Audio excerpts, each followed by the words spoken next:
show of News Karnataka, Womenia, the Woman of Impact. Hi, this is Ananya Hegde. Today we have with us Mrs. Anupama Bhat, who is an entrepreneur come artist. Welcome to the show, ma'am. Thank you, Ananya. Ma'am, to start off with, how interesting was your childhood? We were in a joint family setup, so it was a lot of people, and it was a sprawling house, the old Mangalore tiled house. So I used to just love that place. And when you think of like childhood memories as such, what can I tell you? I have a very bad memory. But what stands out is that we had this attic, the place between the Mangalore tiles and the wooden ceiling. And it used to be pretty dusty, and it was a place to dump all things, all old things which were not in use. And that was like a favorite haunt of mine. I would sometimes, very bravely go up there. Brave because it used to be dark, no light.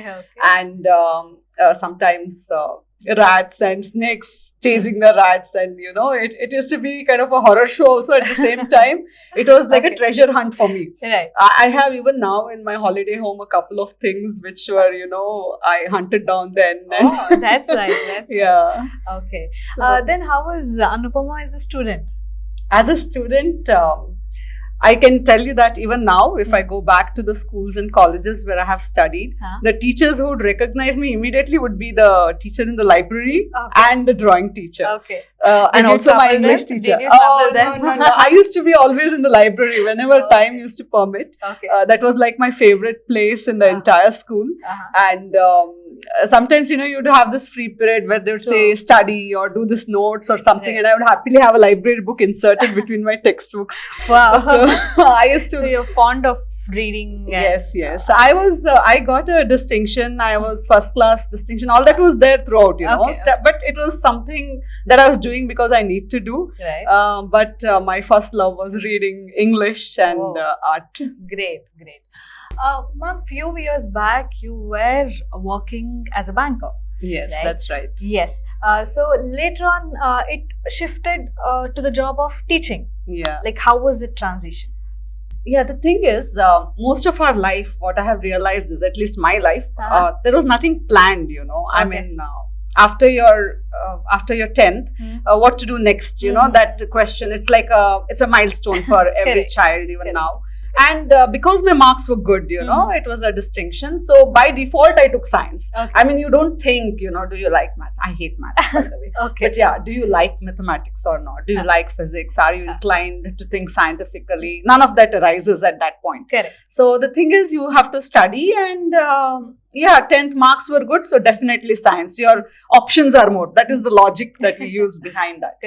And there was nothing planned. So that is the reason, even when I had to choose my options in degree, I chose to do BCA, which is computer applications. Though again, like I told you, mathematics, computers, none of my favorite subjects. So I went ahead with all my choices depending on what would be feasible in future for a job or to be financially independent. So that was the motivation all along. And with that, after my graduation, I just happened to come across this job in ICICI Bank, and 12,000 looked great, for a college student who had absolutely no money. That looked like something practical and, something to do. So without having any thought about future education or higher education, I directly went for the job. And at that point, we didn't have the kind of exposure that we have today. We don't know what are the different avenues open to us. If we opt for something very not a popular subject, but maybe something a bit offbeat. So I just happened to take up the job, and that was how I ended up in ICICI Bank. I worked in Axis Bank, and later on in MetLife Insurance. So the common denominator was customer service, because I loved talking to people. So that was the path my career took. And when I was having my child, I had a break. So this is something which happens to everybody. Peak of your career, you take a break. And that is what happened. And after my break, I realized that I didn't want to go back to banking or customer service. And that was when I also thought of pursuing my higher education. So the motivation was, when my daughter is in kindergarten, you have to fill up the educational qualification of the parent. And I wanted to be a postgraduate. Okay. So English was a natural choice for me since I love the language. And I finished my MA in English through IGNOU. Okay. And when my child went to school, I also decided to go back into the workforce, and I joined a school as a teacher, and then later on as a lecturer for BCom students. Great. So that was all in Bangalore. Great transition to be, to be very frank, I can say, because you were working in a banking sector and suddenly you're shifting to teaching is, I think, balancing. I can't imagine also two different things for me. Also, the thing is, sometimes what happens is once you have a child, you have to also see the time that you give at home and the kind of time you dedicate to your career. So, especially Bangalore, the traffic takes up a lot of your time. Yes. So, with that thought in mind, I wanted to do something where I would be able to spend time with my child. True. And that was also part of the decision. Fair enough. Yes, ma'am. Yeah. All right, ma'am, you are also an artist, right? Yeah. So, what kind of the art structures you do, or what do you, you also told me that you will be teaching arts to the students. Yeah. So, what is that? Please tell us. Yeah, so art was something which I loved from when I was in school as well. Okay. Not just now, but right from school, I loved art. And even I thought of pursuing art. Okay. But at that point of time, in our circle, there was no artist. And it was a very difficult decision. Graduation was the thing, Okay, yes. There was like a minimum qualification, and art somehow never figured out in that equation. Yes. So that is why I never pursued it in terms of education. But what happened was, when you do art, I mean, when I used to do art, it was like I was in a flow state. I wouldn't be aware of my surroundings, hungry or not. None of that mattered. Okay. It was just about doing, and until your back aches and you realize, oh, you spent so much time on it. Yes. Time used to fly. Yes. So art was something that always held my attention, and I could always get lost in a painting, and it moves me a lot even now. So with that in mind, it was something which took a backseat when I was working and juggling family, household work, all that. Somehow it took a backseat. But later on, I came across a book called Becoming a Life Change Artist. Okay. And that book kind of changed the way I saw things, The book talks about shaping your life. Okay. And not just following, not on autopilot, but kind of, you are the artist of your life. So you kind of have, your life is a portrait before you, and you decide what goes into it. Yes. And with that book, I changed my career track as well. I started doing workshops in art, and nice.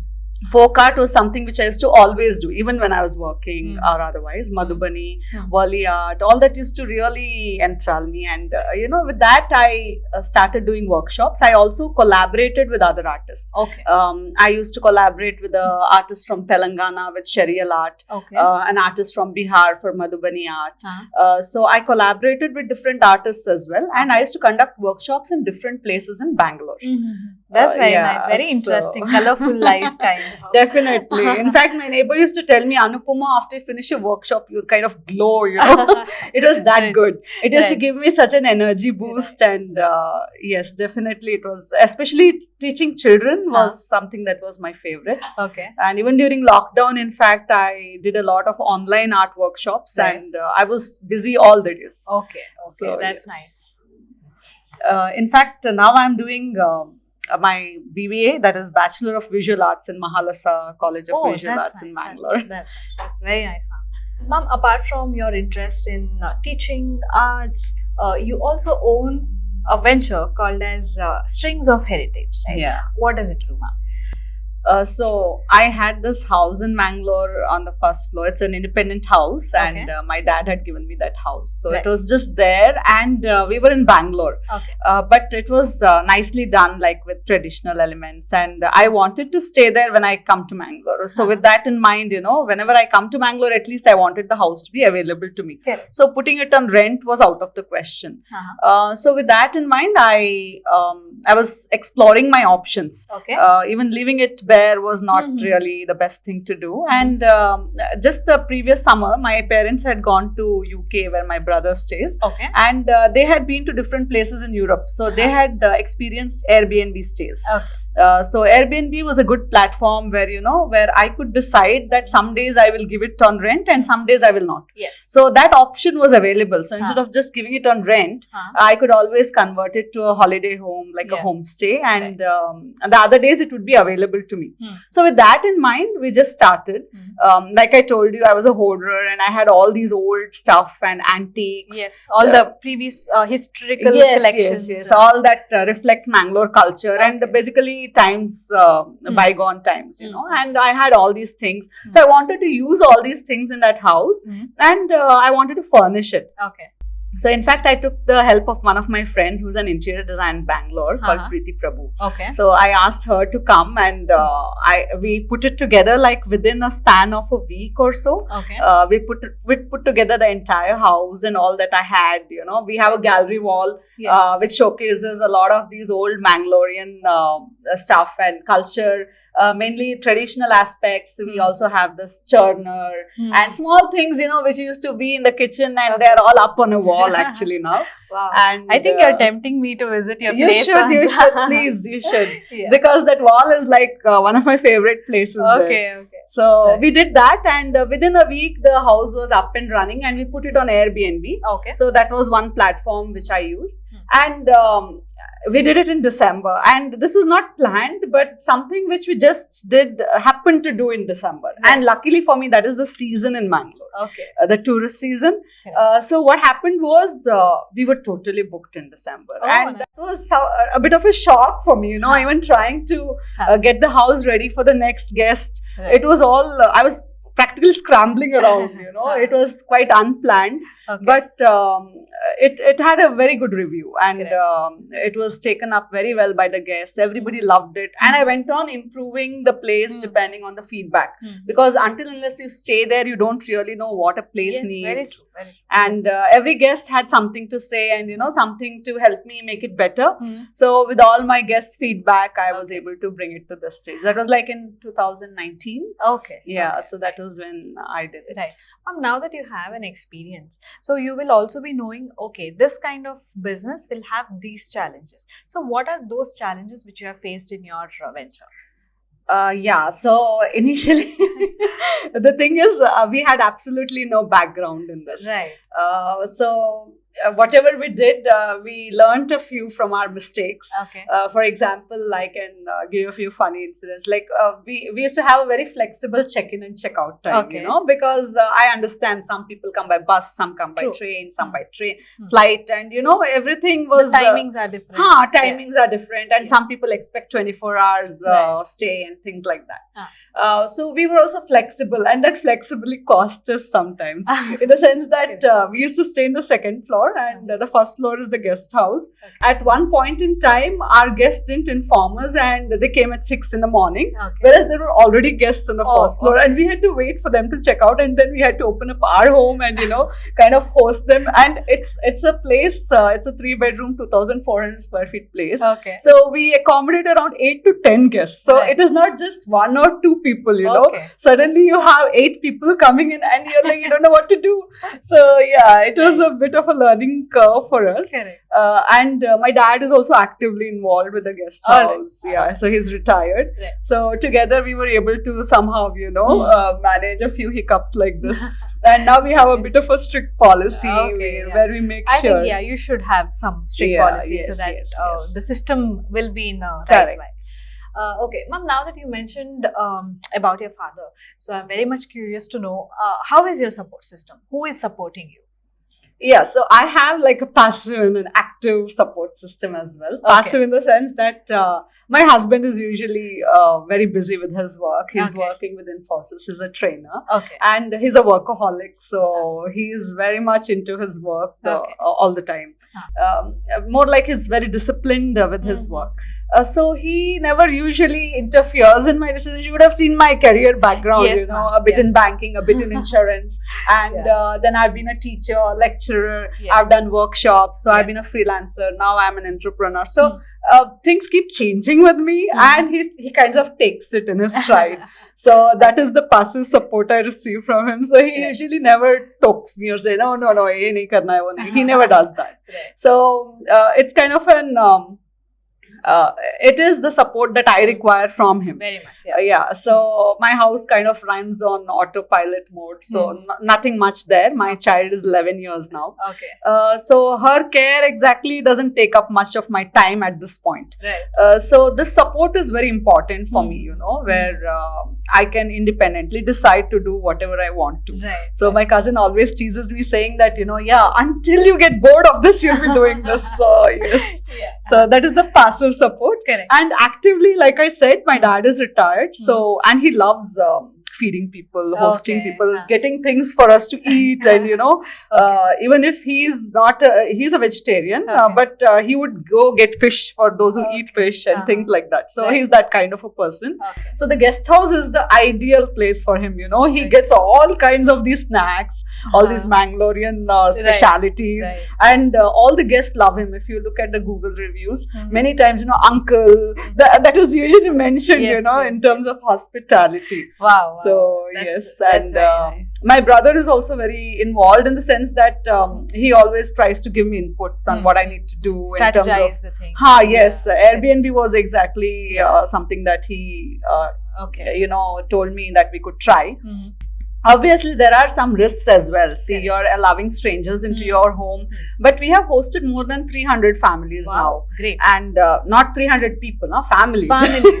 Great. So sometimes it's also a group of friends. Right. So, but my experience has been that people are good, you know, and I just love this platform where I get to meet new people.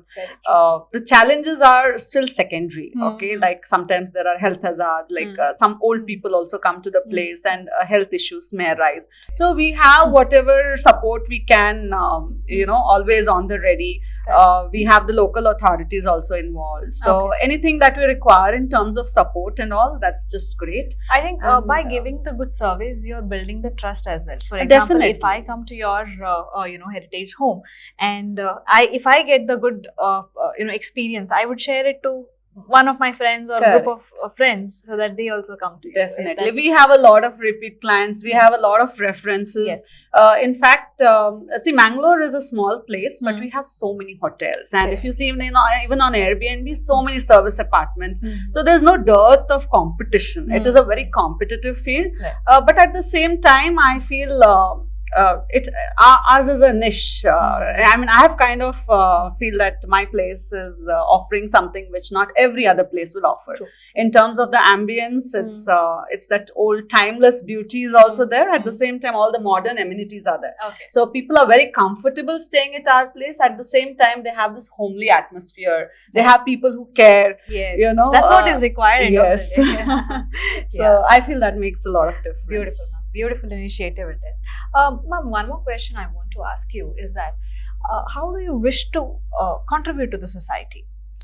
Yes, so this is something which I have been pondering for quite some time, you know, because we don't have charity as part of our culture or not as part of our religion, maybe, because some religions specify that, you know, you have to a certain portion of the income you have to give to charity. So, but money is one aspect, but other than that, I feel that whatever talent, special talents I have or maybe you consider it as your strength. Definitely. So everybody is unique, you know. So we have something to offer society in terms of our talent and ourselves. So that is something which I wish to take to. For example, maybe introduce art into environments where it is not there. Maybe children who are disadvantaged or even into underprivileged underprivileged and even maybe people who are sick and, you know, somewhere where or old age homes. I want to take art to places like this and maybe cheer them for the time, you know, that we are involved with them. So sometimes I feel that, you know, some memories stay with people and the quality of our life definitely improves with things like this. So even for my guest house, I want to introduce that. I have a studio on the 3rd floor where we have a pottery wheel and I want my guests also to experience this. Beautiful. So those who don't have a background in art, you know, I mean, everybody's so busy these days, especially those who are into IT and, you know, they have a very fast-paced life. So I want to introduce them to art and the slow pace and maybe, you know, people can take it back. Yes, definitely. So that is something which is on my horizon, and I'm planning for that. Wow, Yes. ma'am, we wish to see that too. Definitely. Yeah. Ma'am, now let's have a rapid fire round. Okay. Okay. So, which is your favorite Mangalorean food? Valval. So Okay. that is like a coconut milk based stew of vegetables. Oh, very Yeah, nice. very All right. bland and kind of nice. Okay. Ma'am, describe yourself in one sentence. One sentence. Yeah. Okay. So I feel very deeply. I'm very easily moved. Okay. So I feel that that is me. Okay. I have read this book when breath becomes air, and I was practically howling while reading that book. So Okay. yeah, even some cartoons move me to tears, and yeah. Okay. Ma'am, if you have had a time machine, would you go to the past or would you go to the future? Past, definitely. Who wants to go to the future? That's anyways there, you know. Okay. Yeah. Yeah. Ma'am, if you had to live in any other country other than India, which one would that be? To tell you very frankly, I love staying here. Okay. I have been to a few places. I have been to Okay. UK, and I have been to Singapore, Hmm. Dubai, Indonesia. A few places I have been to. But Hmm. my experience is that Hmm. there are, of course, beautiful things over there as well. Yes. But I have the sense of belonging and the sense of ownership, you know, that this is my place. Hmm. I don't get that anywhere else. So, of course, there are global citizens and people who go all over the place, but somehow the sense of belonging I get only here. Okay, that's nice. Ma'am, what is that one thing you are currently love doing it? What is that thing? I love art, Okay.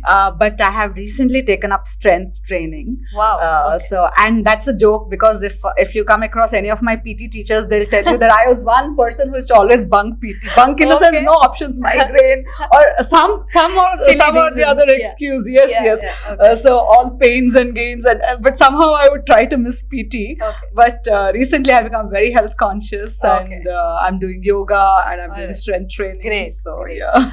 Ma'am, what's your hobby? Hobby used to be art, but now that's my work. So Okay. I can't say that is my guilty pleasure is reading romantic novels. Okay. Rom-coms are like my favorite. Nice. Ma'am, what is that one thing you never give up on? I would never give up. My independence. It is very important to me, and not just financial independence, but basically being able to do what I want to do. So Okay. that was one other reason I did not want to go and stay anywhere else, because so many ways, you know, we are hampered. If we are not the person who is earning, if I'm not the person who is earning there, Right. then there's a dependency, even to go anywhere and things like that, you know. But I love staying here, and I Okay. love my independence. Great. Okay. Who is your energy booster, ma'am? Energy booster. My friend, I have a few friends who are very close to me. They're like Okay. soul sisters. Oh, great. So anytime I'm feeling down, I talk to them. Okay. So they are definitely my energy boosters. Okay, that's very nice. Ma'am, what is that one childish thing you still enjoy doing? I love embarrassing my child. She's 11-year-old, so it's very easy to embarrass her. Just like any other mother. Yeah. So I act silly, and I do anything silly, or I just say what I mean, and then, you know, she's kind of embarrassed. Why did you have to say that? Why do you have to do that? So yeah, that's something I really love doing. Right. I also love goofing around with her, and Okay. she's my favorite person. Okay. Ma'am, one last rapid fire question. That is, what motivates you the most? It used to be financial independence earlier, money basically, Right. but now it is more of quality of life. Okay. So I want to do something in such a way that my quality of life is not compromised. I want to be able to sleep well, exercise, spend time with my family, you know, miss work if possible, if needed. And yeah, I just want to just be, Right. simplify my life basically. So Okay. yes, that is my motivation. All right. Ma'am, we are almost at the end of the show. So what is that one message that you want to pass on to the viewers of News Karnataka through this platform? Yeah, so my message would be to have a plan for your life. You know, we kind of fell into life just like that, you know, jo hua ho gaya, and Yes. you kind of go with the flow. So that is one attitude, but you don't really know where you'll end up. But at the same time, now we have so many avenues, we have such a lot of exposure, and wherever a person is, it may be a rural place, it may be in the city, wherever he is or she is, the world is entirely at fingertips, basically. Right. Yes. So I would say that everybody needs to have a vision for their life, especially the youngsters. So with that vision, they will be able to make decisions which are in line with what they want in life, you know, rather than looking back and regretting. It makes more sense to plan your life and to have that, be it a girl or a boy, you know, sometimes for girls especially it is difficult because marriage is something which changes so many of your plans, because that is something which is very uncertain, especially in arranged marriages. You don't know where you will end up and you're not able to plan. Correct. But so many things are in our control, and these decisions can be taken in line with our plan. So I would say that visualize your life and make sure that whatever you decide, even when you are 14, 15, you know, they are in line with that vision. A lot of avenues these days, you don't have to do just engineering or medical. And in fact, with AI and all, a lot of these jobs are going to be obsolete going forward. Right. So the personal touch and the unique personality that each one brings to life, that is very important, and not to lose that. So there's scope for you, whoever you are. Right. So I would like each one to, you know, appreciate oneself and never diminish what we are. Right, ma'am. Definitely, ma'am. Thank you so much for that. You were very energetic, I can say. Yeah, this is fun. Yeah, this is really fun. Thank you so much for joining us. We wish you very good luck for all your future endeavors, and definitely I want to see your head. Definitely, Ananya. The whole crew is welcome, and thank you for this opportunity to come here and talk about myself, my work and my life. Thank you to the entire crew. You've all been great, and News Karnataka. Thanks a lot. The pleasure is all mine. Thank you so much. Viewers, thank you for watching. Catch me in the next episode of Womenia, the Woman of Impact. Until then, bye-bye.